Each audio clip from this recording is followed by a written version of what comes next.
네, 자산도 내 몸도 건강해지는 시간 건강 365 닥터 인사이트의 김호수입니다. 자, 오늘은 여러분들이 하나쯤은 가지고 계실 그리고 꼭 가지고 계시고 가입하고 있어야 할 실손보험에 대해서 자세하게 알려드리도록 하겠습니다.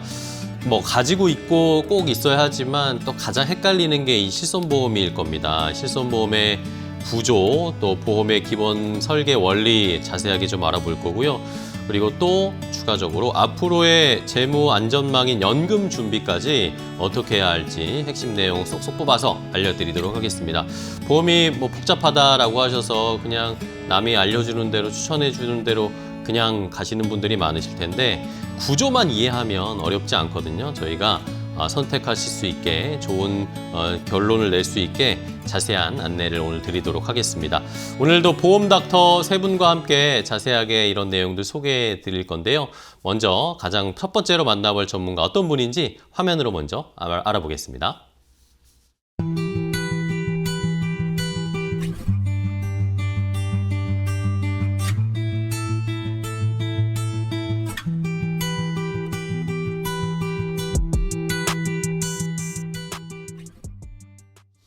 자, 첫 번째 만나볼 전문가를 소개해드리겠습니다. IFA 명문사업단의 조성우 FA와 함께하겠습니다. 안녕하세요, FA님. 반갑습니다. 안녕하십니까? 네, 우리 시청자분께 인사 좀 부탁드릴게요. 네, 안녕하십니까? 보험 전문가 조성우 FA입니다. 오늘은 누구나 한 번쯤 들어봤을 실손보험에 대해서 명확하고 알기 쉽게 설명드리도록 하겠습니다. 네, 알겠습니다. 자, 우리 FA님이 설명을 간단하게 해주셨지만 어떤 내용을 좀 이야기 나눠보고 더 자세하게 계획을 짜볼지 오늘의 주제부터 화면으로 확인해 보겠습니다.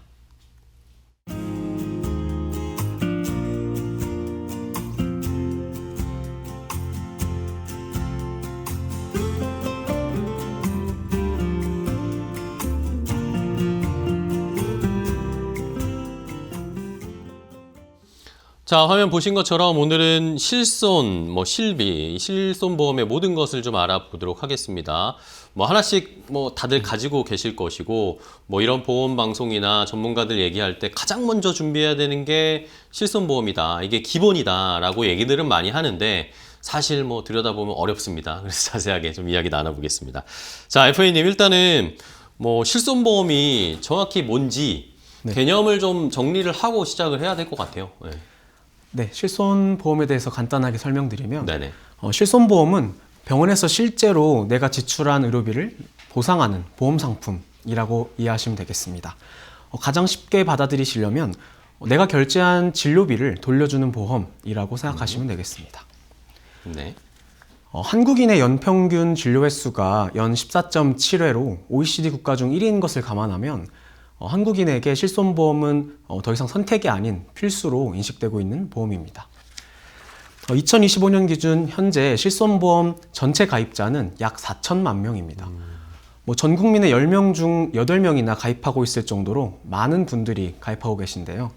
하지만 정말 중요한 건 이렇게나 많은 분들이 가입하고 있는 실손보험이 다 같지 않다는 점입니다. 가장 중요한 것은 실손보험이라고 해서 다 같은 것이 아니라 세대별로 그 구조가 다르다는 점입니다. 그렇군요. 실손보험은 다 비슷비슷한 거 아닌가라고 생각을 했는데 말씀해 주신 것처럼 다 세대별로 또 다른 구조가 다르다라고 말씀해 주셨는데 그럼 이제 시청자분들이 궁금하신 거 그럼 내가 가진 실손은 어떤 걸까라고 궁금해 하실 것 같아요. 그 구분을 좀 해주세요. 네. 실손보험은 가입 시기에 따라서 그 세대가 구분됩니다. 따라서 내가 언제 가입했는지를 아는 것이 가장 중요하겠습니다. 왜냐하면 세대에 따라서 그 보장의 혜택과 자기 부담률 등이 크게 다르기 때문입니다. 네네. 네, 이 표를 보시고 설명드리도록 하겠습니다. 우선 2009년 9월까지는 실손 1세대에 가입 가능하셨습니다. 하지만 그 이후 2009년 10월부터 17년 3월까지는 2세대, 2017년 4월부터 21년 6월까지는 3세대, 그리고 마지막으로 2021년 7월부터 현재까지는 4세대 실손보험에 가입 가능하십니다. 이게 기간별로 그 시기에 따라 이 세대가 나눠지는 것 같은데 네. 그러면 이 세대별로 차이가 있으니까 구분이 되고 바뀌었다라고 할 텐데 무슨 차이가 있는 건가요? 네, 실손보험은 그 세대에 따라서 혜택의 보장 범위나 네. 자기 부담률에 있어서 큰 차이를 보입니다. 먼저 2009년 9월까지 가입 가능했던 1세대 실손보험은 구실손, 옛날 실손이라고도 불리면서 네. 비급여 보장이 거의 전액 가능했던 것이 가장 중요한 특징입니다. 대표적으로 도수치료, 주사치료, MRI 치료 등과 같은 비급여 치료들이 거의 무제한 수준으로 보장이 가능했습니다. 또한 재가입 없이 최초 약관 그대로 만기까지 유지 가능하다는 점도 눈여겨볼 점입니다. 1세대 실손이 종료되고 2017년 3월까지 판매했던 실손보험이 2세대 실손보험입니다. 1세대 실손보험의 경우는 회사마다 그 약관이 달라서 같은 실손보험이라 하더라도 회사마다 보장하는 내용이 달랐다면 네네. 2세대부터는 전 보험사 공통으로 약관이 표준화되어서 표준화 실손이라고 부르게 되었습니다. 2세대 실손의 또 한 가지 중요한 특징은 바로 재가입이 필요한지 아닌지입니다. 네. 1세대 실손부터 2015년 8월까지 판매했던 선택형 실손 1의 경우에는 재가입 없이 최초 가입했던 상품 그대로 유지가 가능했습니다. 하지만 이후 일부 2세대와 3세대 그리고 현재 4세대까지 일정 주기가 도래하면 새로운 실손보험으로 재가입해야 하는 것이 특징입니다. 다음은 3세대 실손보험에 대해서 설명드리겠습니다. 네. 3세대 실손보험의 가장 큰 특징은 과잉 진료가 우려되는 비급여 항목을 별도 특약으로 구분했다는 점입니다. 3대 비급여라고 불리는 도수치료, 앞서 말씀드렸던 주사치료, MRI 치료 등을 별도 특약으로 구분함과 동시에 연간 보상 횟수 및 금액에 제한을 두었습니다. 따라서 만약 비급여 치료가 필수적이지 않은 가입자라면 이 비급여 특약을 제외하고 월 보험료를 낮추는 선택도 가능해졌습니다. 마지막으로 4세대 실손보험입니다. 4세대 실손은 비급여 치료의 본인 부담률을 높게 설정한 것이 특징입니다. 네. 따라서 앞선 세대와 비교했을 때 자기 부담금의 비율이 높아졌지만 월마다 내는 보험료가 구실손 대비 최대 70% 수준까지 저렴해졌습니다. 더욱이 24년 7월 이후로 비급여 치료를 얼마나 많이 받았느냐에 따라서 보험료를 차등 적용하기 시작했습니다. 비급여 치료를 많이 받았다면 갱신 시 보험료가 인상되는 것이고 받지 않았거나 적게 받았다면 보험료가 인하되도록 할인되도록 바뀐 것입니다. 네.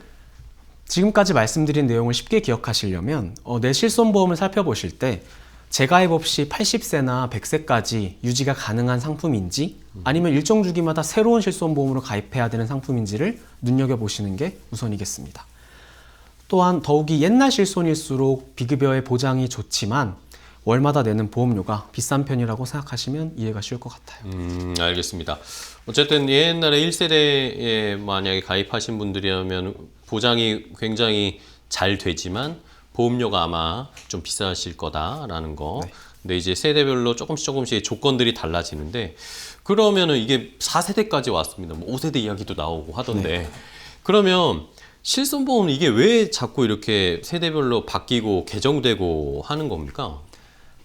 네, 실손보험이 이렇게 자주 개정되는 이유는 크게 두 가지 이유 때문입니다. 2024년 한 해 실손보험의 적자 규모가 약 1조 6천억 원 정도입니다. 말씀드렸던 대로 보험회사들이 이렇게 지속적으로 적자 구조를 기록하고 있는데요. 전년도인 23년에도 1조 원대 적자가 반복되면서 실손보험만 놓고 본다면 보험회사가 고객들로부터 받은 보험료보다 네. 지급한 보험금이 더 큰 적자 그쵸. 구조가 이어지고 있는 것입니다. 두 번째는 비급여 중심의 보험금 편중 문제입니다. 네. 쉽게 생각하시면 비급여 치료에 대해서 지급하는 보험금이 너무 많다는 것입니다. 띄워드린 자료를 보시면 2025년 11월 금융감독원의 보도자료인데요. 전체 가입자 중 상위 9%가 전체 보험금의 무려 80%를 수령하고 있는 것으로 나타났습니다. 반대로 전체 가입자의 대부분인 65%는 보험금을 단 한 번도 청구한 것이 없는 것으로 나타났습니다. 이렇듯 일부 가입자가 과도하게 비급여 치료를 이용하는 데에 비해서 다수의 가입자는 보험금을 받아본 적도 없는 것이 현 실손보험의 세태인 것입니다. 이러한 적자 구조 속에서 당연하겠지만 실손보험료는 계속 인상될 수밖에 없는 현실입니다. 네. 네, 이러한 문제를 해결하기 위해서 정부와 금융당국은 실손보험 구조 개편을 중요 과제로 삼고 있습니다. 보험료 부담은 줄이고 합리적인 의료 서비스 이용을 장려하면서 지속 가능한 실손보험 체계를 마련해 가는 것이 그 목적입니다. 이러한 흐름 속에서 현재 말씀해 주셨던 것처럼 네. 5세대 실손보험 도입을 추진 중에 있습니다. 네. 자, 이렇게 어쨌든 적자가 꽤나 많이 나오고 있고 청구하시는 분들이 또 많다 보니까 근데 그 청구하면 받는 돈이 집중되어 있고 네. 일부 분들에게만 좀 집중되어 있는 이런 것들을 좀 해소하기 위해서 계속 개정을 해가면서 세대가 올라가고 있는데 그럼 이제 내가 실손 가지고 계신 분들은 고민이 이제 이겁니다. 이제 앞으로 또 5세대로 개정이 될 거라고 하는데 어떤 분은 이거 빨리 갈아타야 된다라고 하시는 분들도 계시고 아니요 그냥 가지고 있는 게 이득이다라고 하시는 분들도 막 계시더라고요. 그러니까 네. 저도 막 헷갈려요. 이걸 어떤 기준으로 보험 실손을 유지해야 되는지 아니면은 바꿔서 갈아타야 되는지 기준을 어떻게 잡아야 되죠? 네. 당연하겠지만 무엇인가 선택을 하기 위해선 명확한 판단 기준이 필요합니다. 그쵸, 네. 제가 오늘 크게 두 가지 기준을 말씀드리려고 하는데요. 첫 번째는 너무 당연한 말이지만 내 실손보험의 구조를 알 필요가 네네. 있습니다. 내가 가입한 실손이 옛날 실손이라면 비급 혜택이 좋고 만기까지 재가입이나 약관의 변경 없이 유지가 가능하다는 아주 좋은 장점이 있겠습니다. 네. 반면에 내가 비교적 최신 실손 가입자다라고 하면 비급여 보장은 좀 작을지라도 보험료가 상대적으로 저렴하다는 장점이 있겠습니다. 네. 두 번째 기준은 내가 정말 병원을 자주 방문하는가, 그 중에서도 정말 비급여 치료를 자주 받고 필요로 하는가에 대해서 생각해 보실 필요가 있습니다. 저희 부모님 같은 경우에도 2012년 2세대 실손 가입자이신데 네. 너무나도 다행이지만 지금까지 병원에 가신 적도 비급여 치료를 받으신 적도 없는 것이 현실입니다. 이러한 분들에게는 비록 9세대 실손을 가지고 있지만 정작 병원에 가지 않기 때문에 실손보험의 혜택과는 거리가 멀다고 이해할 수 있겠는데요. 따라서 이런 경우에는 보험료가 저렴한 최신 실손으로 전환하는 것도 생각해 보실 수 있습니다. 하지만 반면에 내가 여태까지 도수치료 잘 받았고 아니면 주사도 많이 맞았고 이러한 분들한테는 또는 구실손의 보험료가 크게 부담이 되지 않는다라고 여겨지는 분들한테는 기존 실손보험을 유지하시는 것도 방법이 될 수 있겠습니다. 당연한 말씀이지만 실손보험을 한번 전환하면 두 번 다시는 과거 실손으로 돌아갈 수 없기 때문에 반드시 전문가와의 상담을 통해서 신중하게 결정하시기를 당부드립니다. 네. 설명을 해주시는 걸 듣다 보니까 저도 이게 몇 년에 가입했지? 이러고 생각해보고 내가 8년에 뭐 병원 얼마나 가나? 이런 것도 좀 생각을 해보게 되는데 쉽게 좀 설명을 결국엔 내가 보험료를 더 많이 내는 게 괜찮은가? 부담스럽지 않은가? 여부를 좀 판단을 해봐야 되겠고 병원에 내가 얼마나 가는지 이런 것들도 좀 따져봐야 되겠네요. 자, 그러면 뭐 실손보험 관련해서 우리 시청자분들께 또 마지막으로 이런 것들도 좀 체크를 해야 된다. 이런 거 고려해야 된다라고 좀 조언 주실 내용이 있을까요? 네. 제가 마지막으로 꼭 강조하고 싶은 부분은 바로 네네. 보험의 본질입니다. 많은 시청자분들께서도 이렇게 실손보험에 관심을 많이 가지시는 이유가 내가 정말 아플 때 얼마나 어떻게 보장을 받을 수 있는지 바로 이 부분이 궁금하시기 때문일 거라고 생각이 듭니다. 근데 이런 관점에서 보면 실손보험보다도 더욱 중요한 것이 바로 개인 건강보험입니다. 왜냐하면 실손보험은 갱신형 상품으로 쉽게 생각하면 구독형 서비스라는 것을 염두에 두시면 되는데요. 쉽게 비유하자면 우리 집 정수기 렌탈이나 유튜브 프리미엄, 넷플릭스 같이 내가 돈을 내는 동안에만 상품과 혜택을 이용할 수 있고 더 이상 돈을 내지 않는다면 보장이나 그 혜택이 즉시 종료된다고 이해하시면 되겠습니다. 제가 다음에 띄워드릴 자료를 보시면 지금 당장은 실손보험료가 부담되지 않을 수 있지만 과거 9세대 실손보험료가 벌써 3배나 오른 사례에서 알 수 있듯 보험료 인상은 이미 현실이 되어버렸습니다. 그 결과 정작 나이가 들고 병원 이용이 많아지고 정말 실손보험 혜택을 봐야 되는 시점에 이르러서는 월 보험료가 너무 부담돼서 실손보험을 해지해버리는 경우가 실제로 매우 많습니다. 따라서 실손보험은 매우 중요하나 평생 유지할 수 있는가는 또 다른 관점에서 살펴봐야 합니다. 따라서 저는 제가 만나는 분들 또는 저에게 먼저 물어보시는 분들에게 반드시 이제 개인 건강보험을 같이 준비하시라고 말씀드립니다.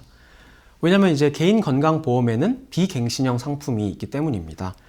갱신형과 달리 정해진 기간 동안만 보험료를 납부하고 그 이후에는 보험료 납입 없이 만기까지 보장을 받을 수 있기 때문입니다. 쉽게 말해서 실손보험은 월세라고 말씀드리고 싶고 개인 건강보험은 부동산을 매매한다 이렇게 받아들이시면 좋을 것 같은데요. 월세로 집을 구하면 마땅히 내가 집에 거주하는 동안에는 당연히 월세를 내야 되는 것이겠죠. 하지만 내가 매매로 집을 구하게 되면 잔금을 다 치르고 난 뒤에는 더 이상 월세 걱정 없이 월세 내는 거 없이 평생토록 내 집에서 지낼 수 있는 것과 같이 개인 건강보험의 비갱신형 구조가 바로 매매와 유사하다고 생각하시면 됩니다. 이러한 이유들 때문에 저는 이제 젊은 분들이나 혹시 여유가 있으신 중장년 세대 분들에게는 미리미리 개인 건강보험을 준비하셔서 노후까지 보험료 걱정 없이 보장을 확보해 두시라고 말씀드리는 편입니다. 실손보험은 지출을 줄여주는 보험일 뿐 실손보험만으로는 큰 질병에 대한 진단비나 소득 상실을 보전하기는 많이 힘듭니다. 따라서 내 실손보험은 내 지갑을 지켜주는 보험이고 건강보험은 내 인생을 지켜주는 보험이라고 생각하시면 좋을 것 같습니다. 네, 알겠습니다. 실손보험 당연히 필요하죠. 많은 분들이 기본적으로 가지고 계셔야 되는데 여기에 플러스 알파로 개인 건강보험까지 잘 조화롭게 준비를 해 두셔야 또 안정적으로 저희가 보장받고 노후를 준비할 수 있다는 거 다시 한번 강조를 드리도록 하겠습니다. 자, 오늘 IFA 명문사업단은 조성훈 FA와 함께 실손보험 관련된 이야기를 자세하게 나눠봤는데 오늘 좋은 정보 알려주셔서 감사합니다. FA님 고생 많으셨습니다. 네, 감사합니다. 고맙습니다.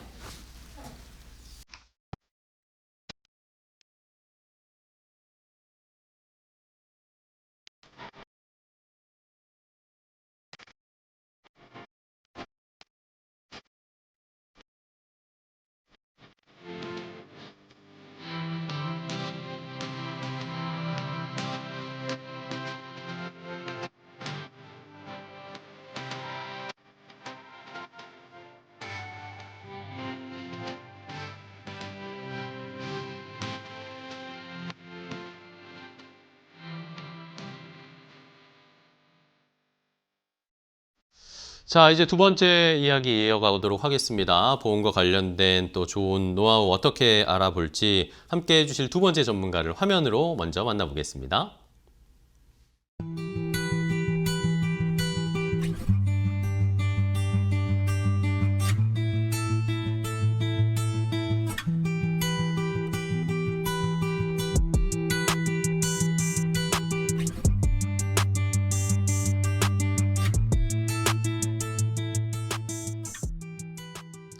자, 두 번째 함께 해주실 전문가 소개해드리겠습니다. IFA 명문사업단의 서민지 FA입니다. 안녕하세요, FA님. 반갑습니다. 안녕하세요. 네, 우리 시청자분들께 인사 좀 부탁드릴게요.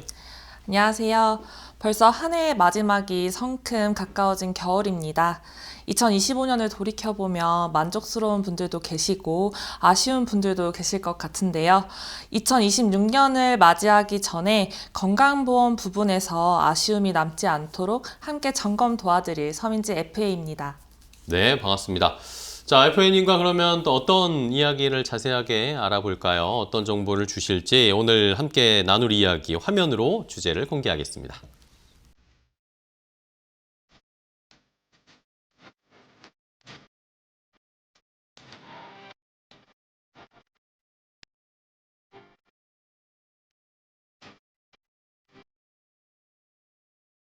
자, FA님이 말씀을 해주셨듯이 이제 뭐 한 해가 다 마무리되어 갑니다. 새해 계획도 세우시는 분들이 많으실 텐데 보험에서도 이제는 정리가 필요하고 또 내년에 뭐가 달라질지 이런 것들을 대비를 해봐야 되겠죠.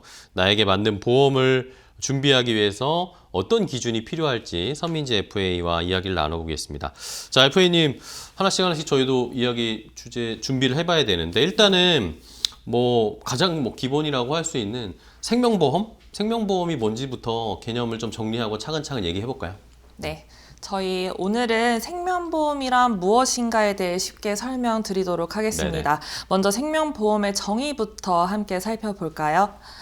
생명보험은 사람의 생사와 건강과 관련된 위험을 보장하는 금융제도입니다. 조금 더 정확히 말씀드리자면 생명보험사는 피보험자의 사망, 특정 질병이나 장애의 발생 또는 일정 기간 생존과 같은 상황에 대비해 보장을 제공하는 계약을 운영하는 금융기관입니다. 즉 예상하지 못한 위험이 닥쳤을 때 경제적 부담을 줄여주는 역할을 하는 것이죠. 그렇다면 생명보험 회사들은 어떤 상품들을 주로 판매하고 있을까요? 대표적으로 세 가지가 있습니다. 첫째, 종신보험입니다. 종신보험은 말 그대로 평생을 보장하고 있는데요. 피보험자가 사망했을 때 유가족에게 보험금이 지급되어 가족의 경제적인 안전망을 만들어줍니다. 두 번째, 연금보험입니다. 이 상품은 은퇴 이후에 생활비를 마련을 돕는 보험인데요. 일정 기간 보험료를 납입하면 은퇴 후 매달 연금의 형태로 돈을 받을 수 있어 노후 준비에 많이 활용되고 있습니다.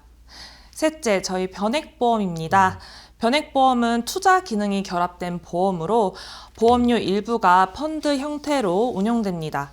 투자 성과에 따라 적립금과 보험금이 변동될 수 있어 장기적인 자산 증식을 기대할 수 있습니다.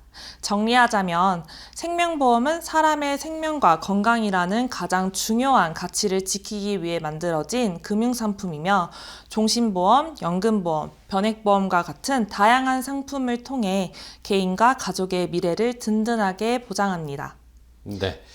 자, 생명보험의 거의 개념을 좀 설명해 주시면서 구분되는 것들을 함께 세 가지 정도로 나눠봤는데, 뭐 우리가 흔히 뭐 주변에서 볼 수 있는 뭐 무슨 생명보험 뭐 이런 회사들을 많이 우리가 볼 수가 있죠. 근데 또 요거랑 다르게 무슨 뭐 화재보험사 요런 또 회사들이 있습니다. 네, 이거는 또 손해보험 회사잖아요. 손해보험사는 또 어떻게 다른가요? 개념 정립해 볼까요?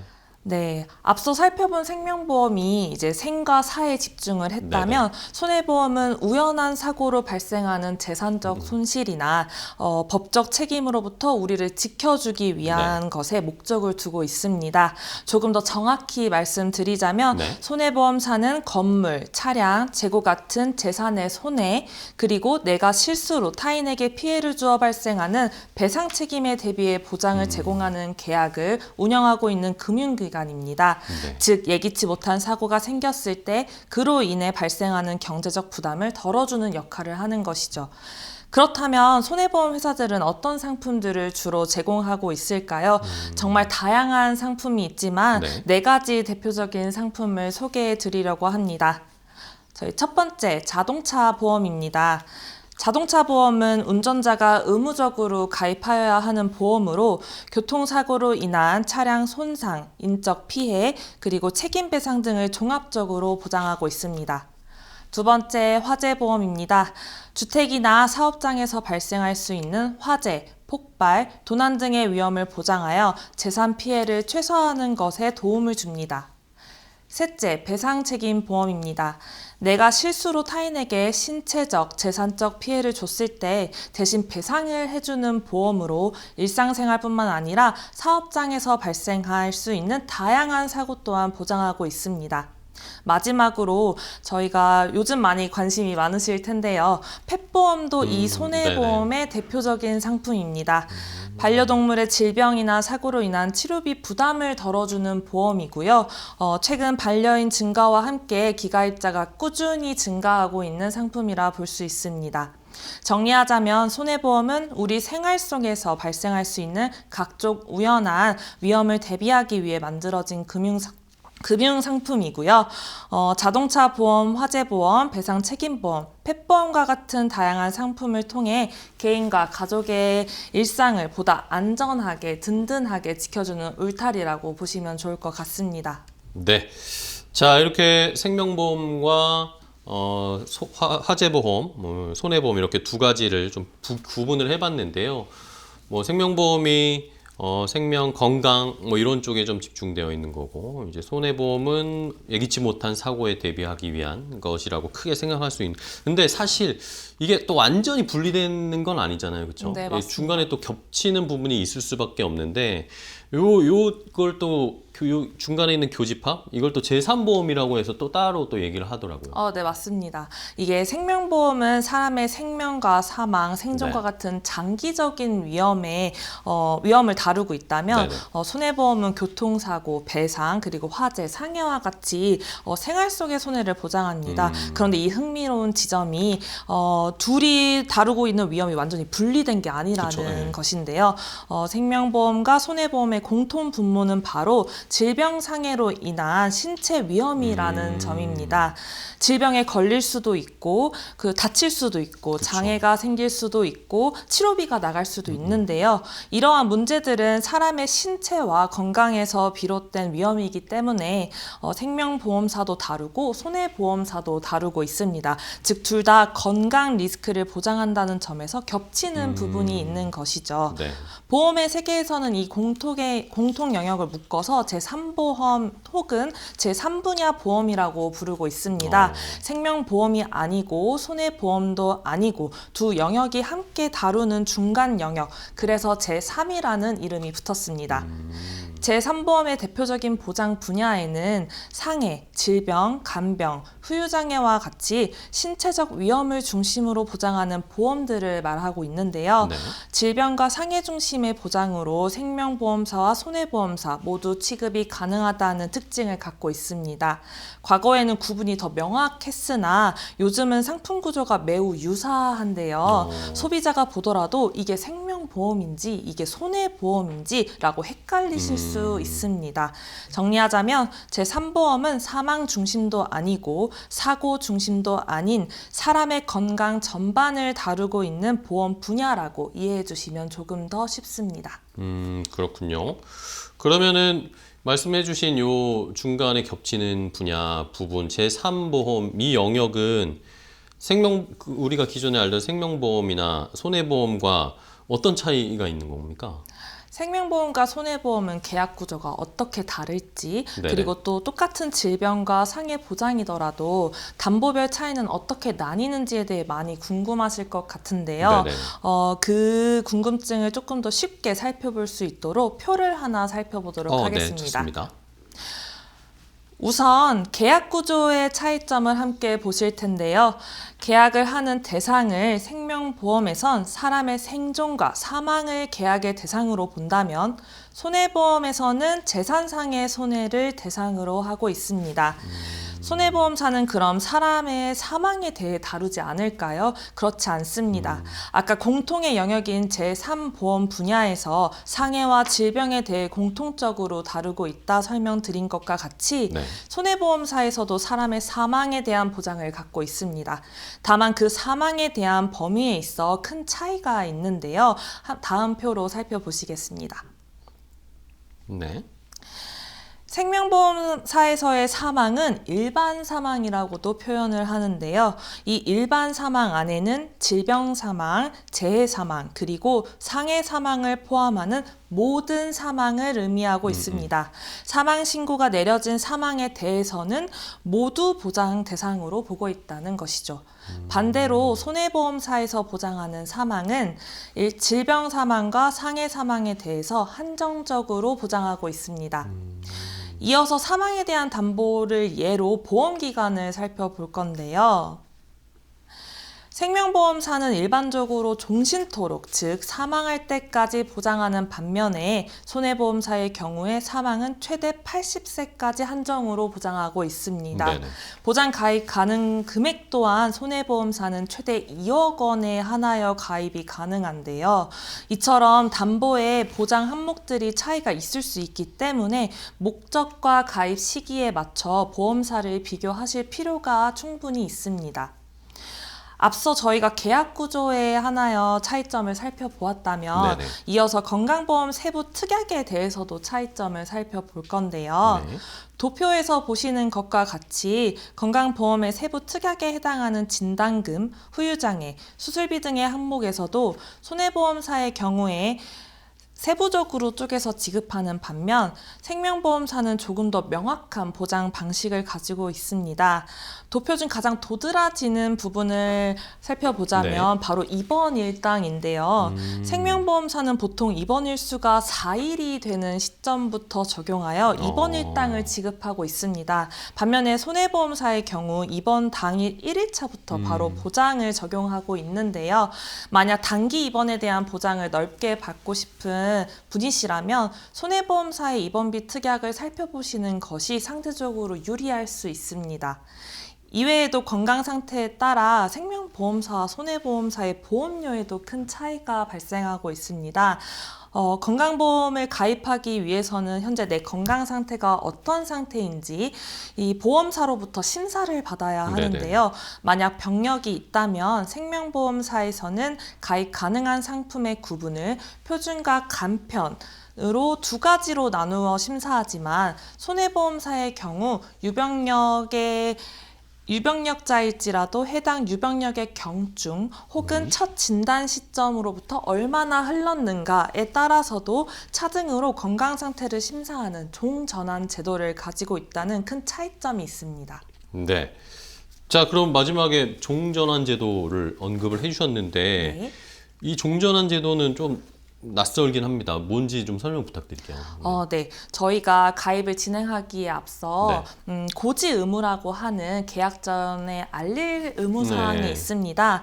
그 사항에 3개월 이내 의사로부터 진찰 및 소견을 받은 여부, 그리고 2년 이내에 입원 수술 여부, 그리고 또 5년 이내에 암, 뇌, 심장과 같은 중대 질환 진단 여부를 알리도록 되어 있는데요.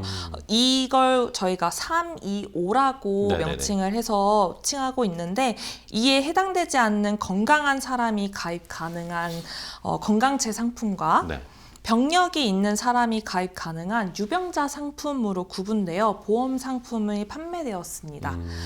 그런데 이 325에 해당되지만 단순 감기와 같이 질병으로 병원에 오간 이력이 있는 사람들도 유병자 상품만 가입이 가능하게 되다 보니까 보험료의 부담이 커지는 부분에 대해 다수 민원이 발생을 했었는데요. 이를 보완하기 위해 아픈 것도 경중을 따져서 건강체와 유병자 사이에 여러 단계를 구분하여 보험료를 차등 납부할 수 있도록 간편 시장이 확대되었습니다. 그것을 저희는 305부터 310까지 세분화하여 보험을 가입할 수 있게 된 것이죠. 그래요. 이에 대한 조금 더 구체적인 설명을 드리자면 305는 3개월 이내 의사로부터 진찰 및 소견 여부와 현재 입원 수술 여부, 그리고 5년 이내에 암내 심장 같은 중대질환 진단 여부를 기준으로 가입이 가능한 상품이라면 310는 3개월 이내 의사로부터 진찰 및 소견 여부와 10년 이내에 입원 수술 여부, 그리고 5년 이내에 암내 심장과 같은 중대질환 여부를 기준으로 가입이 가능한 상품이란 의미입니다.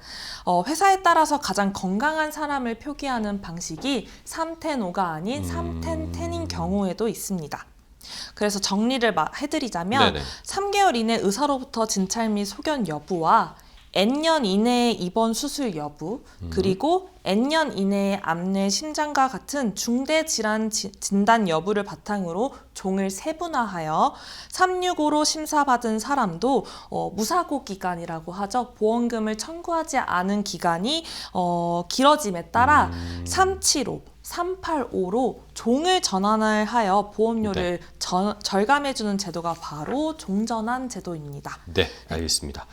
자, 이렇게 생명보험, 손해보험 또 제3보험까지 자세하게 알아봤는데, 그럼 마지막으로 우리 시청자분들께 보험을 준비를 할 때 어떤 이런 것들을 잘 체크해야 된다, 조언 좀 부탁드릴게요.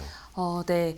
비교 분석을 통한 보험 준비라는 말이 사실 어떻게 해야 하는 것인지 잘 감이 잡히지 않을 분들의 이해를 돕기 위한 예시 자료 하나를 준비해 보았는데요. 보험 나이가 36살인 남성인 홍길동 씨는 오텐텐으로 건강체 심사를 받았습니다. 같은 특약의 보장 금액을 바탕으로 여러 보험사에서 책정한 담보 담보별 금액을 비교한 도표인데요. 암 진단금 3천만 원에 대해 가장 저렴한 보험료를 제공하는 회사는 도표상 N사로 보이고요. 31,530원으로 표기되어 있습니다. 그런데 반면에 S사에서는 가장 비싼 보험료인 39,540원인 걸 살펴보실 수 네네네. 있는데요. 같은 담보를 보장하고 있음에도 도표상 8,000원 정도의 차이가 나는 차이도 발생할 뿐더러 개인에 따라 크게는 몇만 원의 차이도 발생할 수 있다는 점을 주목해 주셔야 합니다. 이처럼 같은 담보 보장인데도 불구하고 월납과 총 납입 보험료의 금액이 적게는 몇만 원, 그리고 크게 보면 몇백만 원 이상의 차이를 가지게 되는 것이 사실입니다. 건강 상태뿐만 아니라 생명보험과 손해보험에서 나에게 유리한 특약이 나이, 성별, 직업, 병력 등에 따라서도 달라질 수 있기 때문에 반드시 비교 분석 서비스를 적극적으로 활용하셔서 나에게 맞는 보험을 찾아 미래를 준비하실 것을 적극적으로 권장드립니다. 네, 알겠습니다. 나에게 맞는 이 보험을 잘 비교 분석해서 가장 나에게 잘 맞고 유리한 쪽으로 선택을 해야 되겠죠. 전문가와 함께 상의를 하고 상담을 하면서 준비를 하셔야 할 것 같습니다. 자, 오늘 서민지 FA와 함께 이 보험 이야기를 나눠봤습니다. 오늘 좋은 정보 알려주셔서 감사합니다. 고생 많으셨습니다, FA님. 고맙습니다. 감사합니다.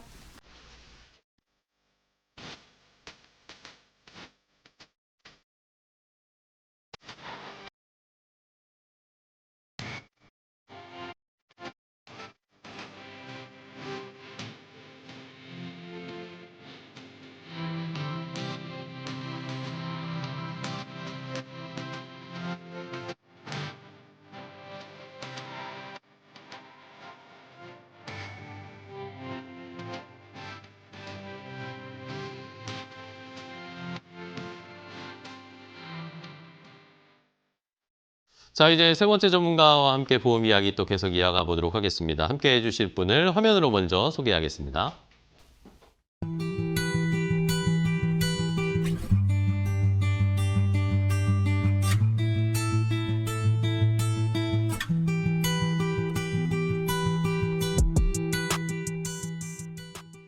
자, 함께 해주실 전문가 만나보죠. 세 번째로 함께 하실 분은 IFA 명문사업단의 임태광 FA입니다. 안녕하세요, FA님. 안녕하세요. 네, 반갑습니다. 시청자분들께 인사 부탁드릴게요.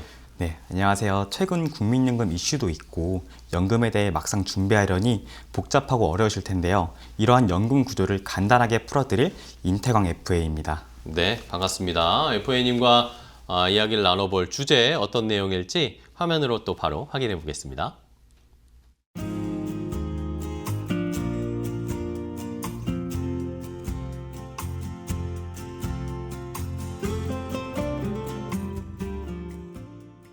자, 세 번째 함께 나눌 주제입니다. 뭐 단도직입적입니다. 그냥 FA님과 이야기를 나눠보죠. 네, 연금을 왜 준비해야 됩니까? 어떻게 준비해야 될까요? 네. 요즘은 100세 시대란 말은 너무 익숙한 말이 됐죠. 그렇죠. 네. 여기 보시면 타임즈의 2015년 책 표지입니다. 올해 태어난 아이는 142세까지 산다. 이 논쟁에 대해서는 갑론을박이 있지만 우리 모두가 100세 이상 사실 거라는 거에 대해서는 다들 논할 여지가 없을 겁니다. 네. 예전에는요 60세쯤 은퇴하더라도 남은 인생이 그리 길지 않았습니다. 하지만 지금은 다릅니다. 의료기술이 발달하면서 평균 수명이 83세를 넘어섰고 100세 시대는 이제 현실이 됐습니다. 다시 말해 은퇴 후 인생이 오히려 더 길어졌다는 거죠. 여기서 문제는 우리가 조기 사망 시에 대한 리스크도 준비를 해야겠지만 우리가 오래 살 경우에 대한 리스크도 준비해야 한다는 건데요. 실제로 우리나라의 노인 빈곤율은 OECD 국가 중에서도 가장 높은 수준입니다. 통계청 조사에 따르면 65세 인구의 40%가 빈곤 상태에 놓여 있다고 해요. 네, 예전에는 100세까지 사는 게 축복이었으나 지금의 준비 안 된 100세는 저주와 마찬가지입니다. 따라서 우리는 언제까지 살지 모르는 이러한 불확실한 상황 속에서 사망 전까지 안정적인 삶을 유지하게 해주는 이 연금은 선택이 아닌 필수인 시대에 살고 있습니다. 네. 뭐 평균 수명은 계속 의료가 발달되니까 늘어나는데 그걸 또 생활할 수 있는 돈이 정말 있어야 좋게 우리가 100세까지 살면서 행복한 삶을 살 텐데 네. 현실은 우리 노년층은 빈곤 비율이 굉장히 높은 상황입니다. 그래서 연금을 준비해야 하는데, 자, 그러면 어떤 연금을 준비해야 되는 거예요? 네. 연금을 준비하기 위해서는 연금의 기본 구조를 우리가 먼저 네. 아실 필요가 있거든요. 연금은 우리나라 크게 3층 구조로 이루어져 있습니다. 네. 첫 번째로 공적연금, 퇴직연금, 개인연금으로 나눌 수가 있는데요. 여기서 가장 아래 단계에 위치한 공적연금에는 우리가 잘 아는 국민연금, 국민연금, 공무원연금, 사학연금 같은 나라에서 책임지는 이런 연금입니다. 이 공적연금이 잘 갖춰져 있는 나라는 우리가 잘 아는 유럽의 선진 국가들인데요. 이 유럽의 선진 국가들은 산업혁명이 일어나면서 일찍이 이 연금에 대해 중요성을 인식하고 수정하고 보완하면서 지금의 체계를 만들었거든요. 그렇다면 우리가 매월 내고 있는 이 국민연금의 상황은 어떨까요? 안타깝지만 현실은 그렇게 녹록치가 않습니다. 대한민국은 1960년대부터 이 연금에 대해 논의하기 시작했고 본격적인 시작은 1988년도부터 시작하게 되었습니다. 네. 그러다 보니 국민연금의 역사도 짧고 시스템이 자리 잡을 그 기간도 매우 짧았습니다. 그 결과 국민연금의 소득 대체율, 즉 은퇴 전 소득을 얼마나 보전해 주느냐는 현재 42% 수준입니다. 그마저도 오랫동안 꾸준히 납부했을 때 기준이며 앞으로 이 국민연금을 수령하는 인구도 많아지며 또 평균 수명도 계속 늘어나게 되었죠. 반대로 이 연금을 납부하는 인구는 점점점 줄어들고 있는 상황에서 이 연금의 고갈에 대한 이슈도 우리는 생각을 해야 됩니다. 네. 물론 국민연금 고갈에 논란이 있겠지만 가장 기본적인 첫 번째 단계인 연금이니만큼 반드시 준비해야 되는 핵심 노후 자산입니다. 네. 그러면은 국민연금을 어쨌든 저희가 뭐 매월 납부를 하고 있는데 사실 뭐 고민이 많습니다. 이게 진짜 받을 수나 있는 건가라는 그런 의견들도 있는데 네. 그러면 국민연금도 어떻게 해야 더 우리가 많이 받을 수 있는 상황으로 만들 수 있을까요? 네. 국민연금은 단순히 저축 상품이 아니라 네. 사회보장적인, 즉 부의 재분배의 특성을 가진 연금입니다. 네네. 그러다 보니까 내가 더 많이 낸다고 해서 더 많이 낸 만큼 비례적으로 많이 받지는 않습니다. 하지만 우리가 이 내는 납입 기간에 대한 조정을 통해서 조금 더 많이 받을 수 있습니다. 오. 내가 소득이 없다고 하더라도 임의 가입을 통해서 납입 기간을 더 늘리게 되면 더 많은 연금을 수령할 수가 있고요. 내가 65세 이후에도 내가 여유가 된다, 괜찮다라고 하시면 내가 수령한 나이를 조금 더 미루면서 더 많은 연금을 수령할 수가 있습니다. 추가로 내가 국민연금을 얼마 받을 수 있을까 궁금하실 텐데요. 확인 방법은 인터넷에 있는 국민연금공단에 들어가셔가지고 내 연금 조회를 통해 확인할 수가 있습니다. 네. 시청자분들도 이 홈페이지에 가셔가지고 내가 지금 얼마나 받을 수 있는지 한번 체크해 보시는 게 좋을 것 같습니다. 자, 그러면 공적연금, 국민연금이 뭐 대표적이라고 할 수 있는 가장 밑단을 알아봤고, 그럼 그 위로 올라가 볼까요? 그러면 네. 퇴직연금은 뭡니까? 네, 퇴직연금은 말씀드렸듯 국민연금만으로 낸 노후를 보장하기는 굉장히 네, 어렵습니다. 그래서 두 번째 단계인 우리 퇴직연금도 잘 활용해야 되는데 이 공적연금은 국가에서 해주는 노후 준비다. 이러면 퇴직연금은 회사에서 해주는 노후 준비다. 이렇게 이해하시면 됩니다. 그래서 회사를 다니신다면 잘 아시겠지만 이 퇴직금을 연금 형태로 주더라. 이게 바로 퇴직연금입니다. 네, 퇴직연금 같은 경우는 미국이 잘 갖춰져 있는데 대표적으로 미국의 401k 제도가 있습니다. 네, 그렇죠. 우리나라 또한 이 미국의 체계를 많이 가져왔는데요. 우리나라의 퇴직연금은 근로자가 직접 퇴직금을 운영하는 DC형과 회사가 퇴직금을 운영하는 DB형이 있습니다. 여기서 DC형이 바로 미국의 401k를 바탕으로 만들어졌는데요. 처음 용어를 접하시면 이해하기 어려우실 수 있습니다. 그래서 저랑 같이 이 그림을 보면서 이해하면 조금 더 이해하시기 편할 텐데요. 그럴까요? 회사에 근로를 하면 우리 퇴직금이 쌓이게 됩니다. 이 퇴직금 같은 경우가 과거에는 이 회사에 직접 쌓아놨거든요. 그러다 보니까 회사가 부도하게 되면은 그럼 근로자는 급여도 못 받고 퇴직금도 못 받는 그런 문제가 생긴다는 거죠. 그래서 이 퇴직금을 은행이라든가 증권사, 보험사와 같은 금융기세사에 위탁을 하게 바뀌었는데 여기서 이 퇴직금이 가만히 있지 않습니다. 바로 이자가 생긴다는 거죠. 그쵸. 그럼 이자를 누가 관리할 것이냐? 여기에 따라서 DBDC가 나뉘는 건데 이자를 근로자가 직접 관리를 한다. 그럼 DC형 이 이자를 회사가 관리한다. 이러면 B형이 되는 거겠죠. 그리고 추가로 IRP라는 제도가 있는데 이거는 개인이 추가로 납입 가능한 개인형 퇴직연금이다. 이렇게 이해하시면 되겠습니다. 네. 자, 이렇게 퇴직연금 두 번째 단을 알아봤는데 아까 DC형과 DB형이 있다. 내가 직접 할 건지 아니면은 그거 운영하는 회사에 맡길 건지 요거의 차이일 것 같은데 네. 어떻게 하는 게 더 효율적일까요? 네, 회사별로 DC형, DB형이 정해져 있고 네네. 뭐 선택하게 해주는 회사도 있긴 하지만 내가 만약에 DB형이다, 우리 회사가 DB형의 연금, 퇴직연금을 가지고 있다라고 할 때는 퇴직금과 굉장히 비슷하기 때문에 내가 은퇴하기 직전에 그 기별을 올리는 게 더 중요하고요. DC형의 경우는 근로자가 책임지고 이 퇴직연금을 운용해야 되는데 많은 사람들이 기본으로 설정된 저금리 상품으로 되어 있는 경우가 있습니다. 네네. 따라서 이러한 퇴직연금에 대해서 관심을 가지고 적절한 자산 배분을 통해서 내 퇴직연금 자산 효율성을 높이는 게 더 중요하겠습니다. 하지만 퇴직연금 같은 경우에도 최근에 잦은 이직과 퇴직금에 대한 사용으로 연금 자원이 많이 부족한 상황이 되었는데 무엇보다 퇴직금을 잘 유지하는 게 더 중요하고 퇴직연금을 통한 보완이 굉장히 필요하겠습니다. 네. 자, 그러면은 또 한 단 위로 올라가 볼까요? 이번에 가장 또 윗단에 있었던 아까 그림의 개인연금은 뭐죠? 네, 개인연금은 이제 연금의 3층 구조에서 가장 위에 있는 네네. 단계죠. 첫 번째 있는 공적연금은 나라가 해줬다. 퇴직연금은 회사가 회사가 해줬다. 해줬다. 마지막에 있는 개인연금은 개인이 하는 연금이라 보시면 됩니다. 앞서 나온 공적연금은 최소한의 생활을 보장한다 라고 하면 퇴직연금은 인간다운 삶을 보장한다 라고 했을 때 개인연금은 좀 더 나다운 삶을 보장한다 이렇게 보시면 되겠는데요. 개인연금은 크게 세액공제 혜택을 받을 수 있는 세제 적격 연금과 비과세를 이용 가능한 세제 비적격 연금이 있습니다. 우선 세제 적격 연금에는 연금저축 펀드, 연금저축 보험, 연금저축 신탁과 같이 연금저축이라는 이름이 들어가게 되면은 세제 적격 연금인 거고요. 반대로 이제 세제 비적격 연금에는 대표적으로 연금보험이 여기에 해당하게 되겠습니다. 네. 세제 적격 연금의 경우는 연소득 5,500만 원을 기준으로 해가지고 5,500만 원보다 이상이다 라고 할 때는 납입액의 13.2% 그리고 이하다 라고 했을 때는 납입액의 16.5%의 세액공제 혜택을 기대할 수 있고요. 납입액의 경우는 인당 최대 900만 원까지 세액공제 혜택을 기대할 수가 있습니다. 또한 연금을 수령할 때는 연간 1,500만 원 미만으로 이하로 수령 시에는 연금소득의 5.5%에서 3.3%라는 저율 과세 혜택도 누릴 수가 있습니다.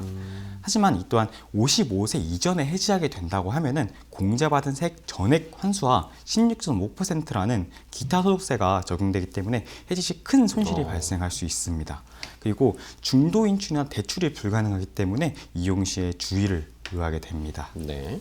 네, 회사 비적격 연금의 경우에는요 수령 시에 비과세이기 때문에 금액이 크거나 일찍이 투자해가지고 내가 복리 효과로 이자 금액이 많은 경우도 모든 금액이 비과세가 된다는 장점이 있습니다. 또한 연금 중에서도 내가 사망 전까지 종신시까지 연금을 보증해 주는 것은 국민연금과 보험사만의 특징이기 때문에 이를 적극적으로 활용하시는 걸 전 추천드리고요. 중도 인출 및 약관 대출을 통해 현금 흐름을 확보할 수 있는 것도 굉장히 큰 장점입니다. 하지만 이러한 비과세에도 기준이 있는데요. 월 납입 150만 원 이하, 그리고 일시납 1억 원 미만, 그리고 5년 납 이상 10년 유지라는 기준이 있기 때문에 가입 시 유의하실 필요가 있고 세액공제 혜택은 따로 없기 때문에 이에 대해서는 인지하실 필요가 있습니다. 네. 자, 이렇게 국민연금, 공적연금과 퇴직연금, 그 다음 위에 이제 개개인별로 나에게 좀 맞는 스타일로 준비를 할 수 있는 개인연금을 소개를 해주셨는데, 네.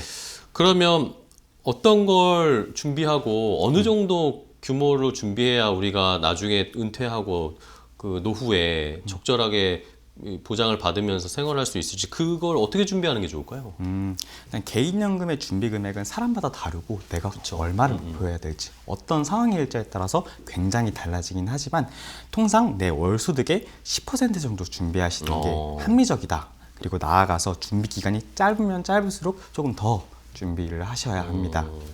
물론 기준이 되는 소득이 모호하거나 기간이 너무 짧아서 잘 모르겠다, 감이 안 잡히시는 분들도 계실 텐데 그 경우에는 내가 연금을 수령할 때 이 월에 얼마 받을지 금액에 집중하시는 게 더 중요합니다.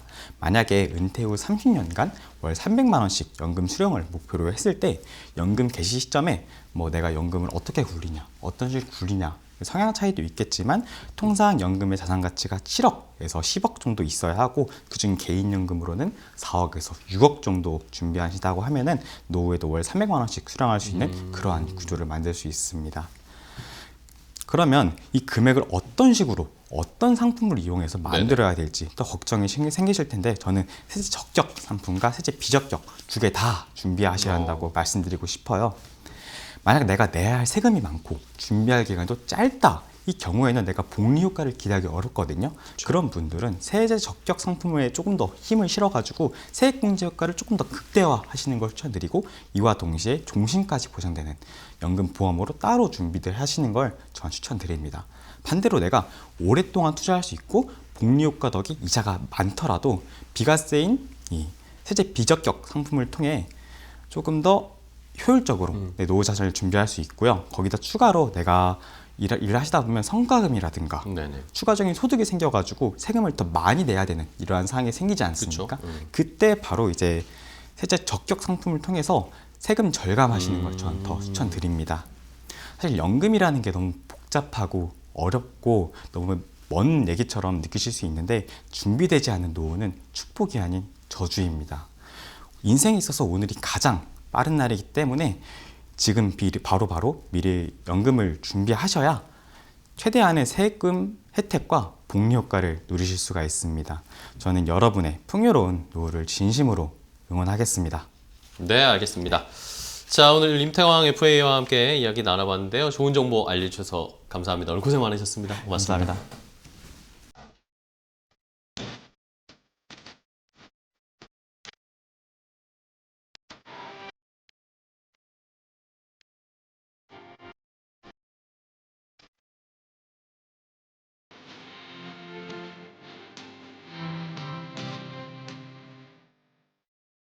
건강 365 닥터 인사이트 오늘 저희가 준비한 정보는 여기까지고요. 저희는 내일 또 더 좋은 정보 가지고 찾아뵙겠습니다. 끝까지 시청해주신 여러분 고맙습니다.